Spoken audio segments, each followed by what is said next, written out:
Voilà pour la une des dernières nouvelles d'Alsace que vous retrouverez demain sur votre quotidien. Nous sommes avec Patrick Vassiliev, astrovoyant.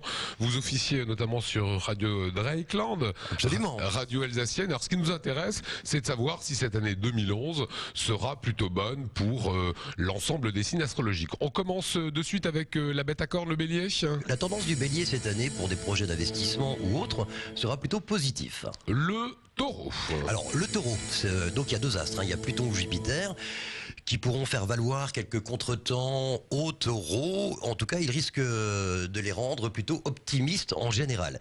Il sera alors utilisé pour cultiver la lucidité, pour essayer de cultiver aussi toute une part de recherche professionnelle. Et les gens qui cherchent du travail dans leur période anniversaire, ce sera plutôt positif. Côté vie privée, ce sera beaucoup plus difficile pour le taureau. Il y aura pas mal de remises en question. Alors c'est soit on va dans les extrêmes, c'est-à-dire concrétiser une vie de couple, ou alors peut-être changer de vie de couple. Après le taureau, le gémeaux.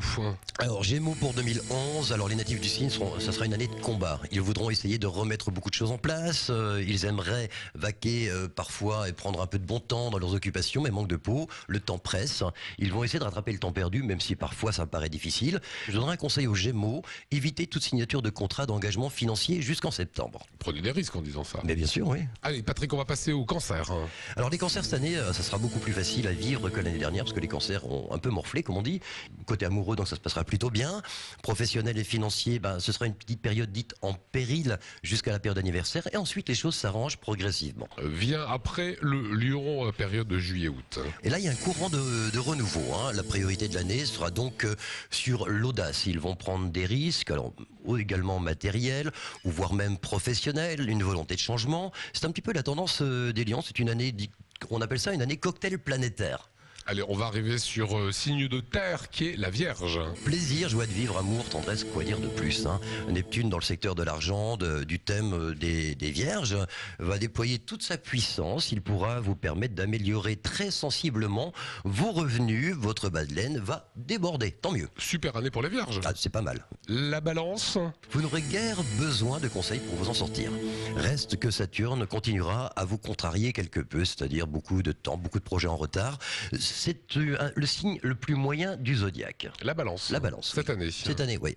Le Scorpion, signe d'eau. Les choses vont s'améliorer très nettement. Vous allez vous apercevoir que des choses qui étaient latentes depuis 2 ans, 3 ans vont commencer à ressurgir. Vous êtes beaucoup plus ambitieux. Il y a des choses plus intéressantes qui vont se mettre en place. Côté cœur, c'est la concrétisation d'une relation, peut-être l'image d'un pacte, d'un mariage. Il fait partie, avec le bélier et le capricorne, des 3 meilleurs signes du zodiaque pour l'année. Le Sagittaire à présent. Alors pour le Sagittaire, si vous avez envie de vous impliquer dans une cause sociale ou politique par exemple, ce sera l'année pour vous lancer. C'est une année pas mal. Signe de fin d'année, c'est le Capricorne. Avec Mars et Pluton qui vous enverront de bons influx, vous serez capable d'atteindre divers objectifs, à condition toutefois d'éviter de vous éparpiller dans tous les sens. Cela vous apprendra à être mieux canalisé, plus productif en affaires et en amour. Alors 2011 pour le Verseau, un signe plutôt cérébral, plutôt idéaliste. Si vous souhaitez vous mettre à votre compte, c'est le moment ou jamais de le faire. Une certaine indépendance professionnelle va être là, mûrement réfléchie depuis l'année passée. Et puis 2011 reste une année plutôt intéressante. Voilà, et dans cette astrologie sur Alsace 20 spéciale, le 3 janvier, on termine par le Poisson. Les choses sont plutôt bonnes, la tendance est bonne. Et je dirais une petite particularité sur les Poissons. Ceux qui ont un travail intellectuel ou qui en font des études ont de belles chances de réussir leur projet. Voilà, merci Patrick. Merci Lionel. Voilà, c'était pour ce 3 janvier, ce petit clin d'œil astrologique pour les spectateurs d'Alsace.